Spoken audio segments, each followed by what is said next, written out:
ఏదైతే సభలో జరిగిందో చాలా బాధాకరం, దురదృష్టకరం. అధ్యక్ష, ప్రధానంగా అధ్యక్ష స్థానంలో తమరు ఒక దళితులుగా ఆడ కూర్చొని ఉండగానే ఒక పక్క సీనియర్ సభ్యులని చెప్పుకునే వారు మీ మీదకి ఇటు పక్కన ఒక మంచి చట్టాన్ని తయారు చేస్తున్న మా మీదకి వచ్చి ఈ భూభారతి 2024 చట్టం ఏదైతే ఉందో ఈ చట్టాన్ని ఆమోదింపజేయకుండా ఏదైతే ప్రయత్నం చేస్తున్నారో ఇది సమాజము సిగ్గుపడే విధంగా చాలా బాధాకరం. అధ్యక్ష, ఇటువంటి గుండాగిరి, ఇటువంటి దౌర్జన్యం, ఇటువంటి రౌడీయిజం ఈ సభలో జరగకుండా ఉండే విధంగా మీరు చర్యలు చేపట్టాలని, అదే రకంగా అధ్యక్ష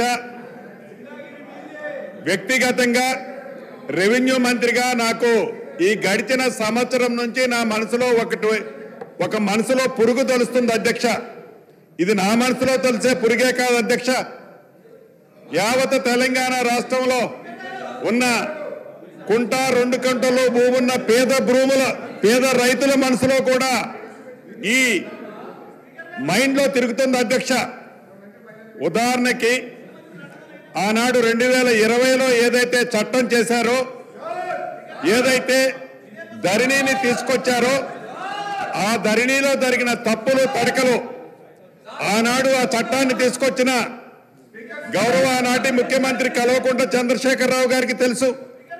ప్రజలు వారికి ప్రధాన ప్రతిపక్ష పార్టీ హోదా వారికి ఇచ్చింది. నేను అనుకుంటుండేవాడిని వారికి అపారమైన అనుభవం ఉంది, 80,000 పుస్తకాలు పైగా చదివారు, ఎప్పుడు చూసినా వారి టేబుల్ మీద ఇదిగో ఇలా పడాల రామిరెడ్డి గారు కోడ్ లా ఏదైతే భూములకు సంబంధించిన కోడ్ వారి టేబుల్ మీద కనిపిస్తుంది అధ్యక్ష, బ్లూ కలర్ది. ఆ కోడ్ కనిపించేది క్షుణ్ణంగా పరిశీలించి ఆ ధరణిను ఆ 2020 చట్టాన్ని తయారు చేస్తామని మేమందరం అనుకుంటుండే వాళ్ళం. అధ్యక్ష, దురదృష్టవశాత్తు ఏ చట్టం అయితే ఆనాడు 2020 చట్టాన్ని తయారు చేశారో ఆ చట్టం 3 సంవత్సరాలకే 100 ఏళ్ళు నిండిపోయింది. అధ్యక్ష, 100 ఏళ్ళు నిండిపోయింది.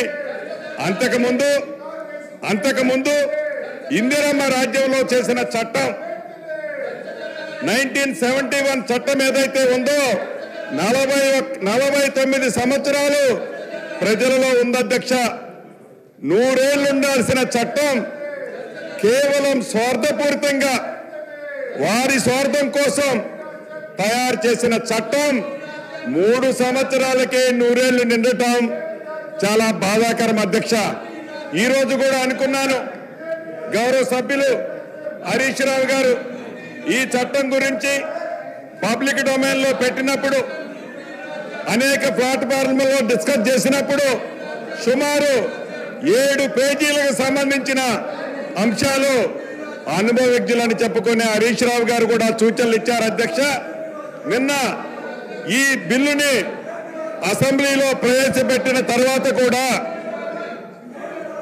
హరీష్ రావు గారు అనేక సూచనలు ఇవ్వటం జరిగింది. అధ్యక్ష, అంటే ఇప్పటికీ ప్రధాన ప్రతిపక్ష పాత్ర పోషించిన ప్రధాన ప్రతిపక్ష నాయకుడు ఆ సీట్లో కూర్చొని, నేను మొదటిసారి శాసనసభ్యుని అధ్యక్ష, నేను 2014 నుంచి 2019 దాకా పార్లమెంటు సభ్యుడిగా ఉన్నాను. అధ్యక్ష, తర్వాత వారి సొంత పార్టీ వారి జాగీరి పార్టీలో ఉన్న నాకు టికెట్ ఇవ్వలేదు. అధ్యక్ష, వారి పార్టీ కాబట్టి వారి ఇష్టం. అధ్యక్ష, ప్రజల దీవెనలతో ప్రజల ఆశీస్సులతో ఈనాడు ఇందిరమ్మ రాజ్యంలో ప్రజల దయతో మా నాయకుడు రాహుల్ గాంధీ గారి దయతో ఈనాడు ఈ స్థానంలో ఉండి ఒక మంచి చట్టం, దేశానికి ఒక రోల్ మోడల్ అయిన ఈ భూభారత చట్టాన్ని సభలో ప్రవేశపెట్టినప్పుడు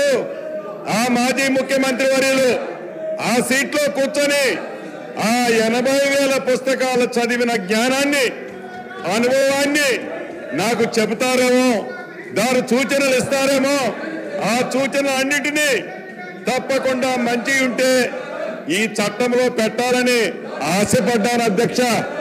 కానీ ఏ కారణం చేత సభకు రావటం లేదో నాకు తెలియదు. నాకు తెలిసి ఈ గడిచిన సంవత్సరంలో బడ్జెట్ ప్రవేశపెట్టేటప్పుడు కొన్ని నిమిషాలు వచ్చిపోయారు అధ్యక్ష సభకి.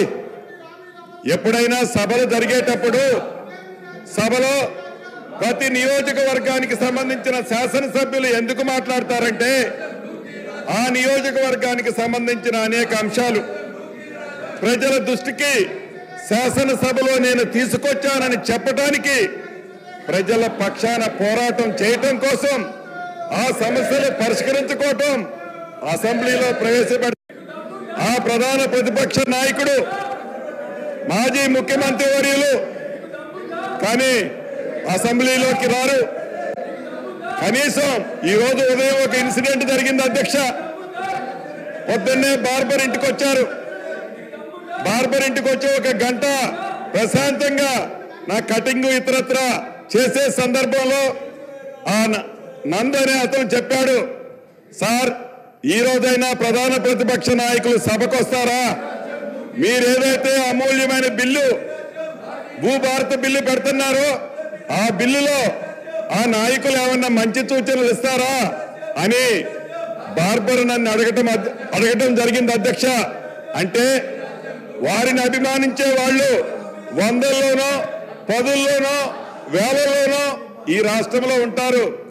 ఈ రాష్ట్రానికి ప్రధాన ప్రతిపక్ష నాయకుడిగా ఉన్న ఆనాటి ముఖ్యమంత్రి గారు సభకు రాకపోవటం సభను అవమానించినట్లా, లేకుంటే తెలంగాణ ప్రజలను అవమానించినట్లా? ఈ దౌర్భాగ్యమైన పరిస్థితి ఏందో ఒక్కసారి మీరు ఆలోచించాలి అని యావత్ రాష్ట్ర తెలంగాణ ప్రజలను కోరుకుంటున్నాను అధ్యక్ష. అంతేకాదు అధ్యక్ష, ధరణితో నష్టపోయి ఇబ్బందులు పడుతున్న సామాన్య ప్రజలకి ఒక వరముల ఇందిరమ్మ రాజ్యంలో ఈ భూభారత బిల్లుని ప్రవేశపెడుతుంటే ఒక దొర కోసం, ఒక దొర మీద వారు చేసిన తప్పులని విచారించే దాంట్లో భాగంగా కేసులు పెడితే ఆ కేసుల గురించి ఇక్కడ చర్చించాలని పట్టుబట్టడం చాలా దురదృష్టకరం అధ్యక్ష. దురదృష్టకరం అధ్యక్ష. అదేమన్నా జాతీయాన్ని దేశానికి సంబంధించిన అంశమా, రాష్ట్రానికి సంబంధించిన అంశమా, చివరికి ఒక నియోజకవర్గానికి సంబంధించిన అంశమా ఈ సభలో చర్చించాల్సినంత అవసరం ఉందా అని మీ ద్వారా ఆ సభ్యులను ప్రశ్నిస్తున్నాను అధ్యక్ష. చివరిగా ఇప్పటికైనా ప్రధాన ప్రతిపక్షం నాయకుడు ఎవరైతే ఈ సభకున్నారో యావత్ తెలంగాణ ప్రజలు ఎదురు చూస్తున్నారు. ఈ సభలోకి వస్తారని, ఈ అమూల్యమైన బిల్లు, వెరీ వెరీ ఇంపార్టెంట్ అయిన బిల్లు, ఈ భూభారత బిల్లులో పాలు పంచుకుంటారని, మంచి సూచనలు ఇస్తారని ఎదురు చూశాం. దురదృష్టకరం, వారు ఇక్కడికి రాకపోవటం దురదృష్టకరం. ఉన్నవాళ్ళు ఈ రకంగా గొడవలు చేయటం బాధాకరం అధ్యక్ష. చివరిగా నేను ఒకటే చెప్తున్నాను, 2 సార్లు కర్రు కాల్చి ఈ తెలంగాణ ప్రజలు మీకు బుద్ధి చెబితే ఇంకా ఇంగిత జ్ఞానం లేకుండా, ఆలోచన లేకుండా, చేసిన తప్పులు సరిదిద్దుకోకుండా మంచి చట్టాలు తెస్తుంటే మద్దతు తెలపకుండా వక్ర బుద్ధితో కుక్క తోకర వంకరగా ఇంకా పాత తరహాలోనే ఏవైతే మీరు ఈ కార్యక్రమాలు చేస్తున్నారో తెలంగాణ ప్రజలు హర్షించరు. అందుట్లో ముఖ్యంగా ఇందిరమ్మ రాజ్యంలోని ఈ ప్రజలు ఎట్టి పరిస్థితుల్లో మీ ఈ చిల్లర వేషాలు క్షమించరని ఈ వేదిక ద్వారా తమకు తెలుపుతూ నేను ముగిస్తున్నాను అధ్యక్ష.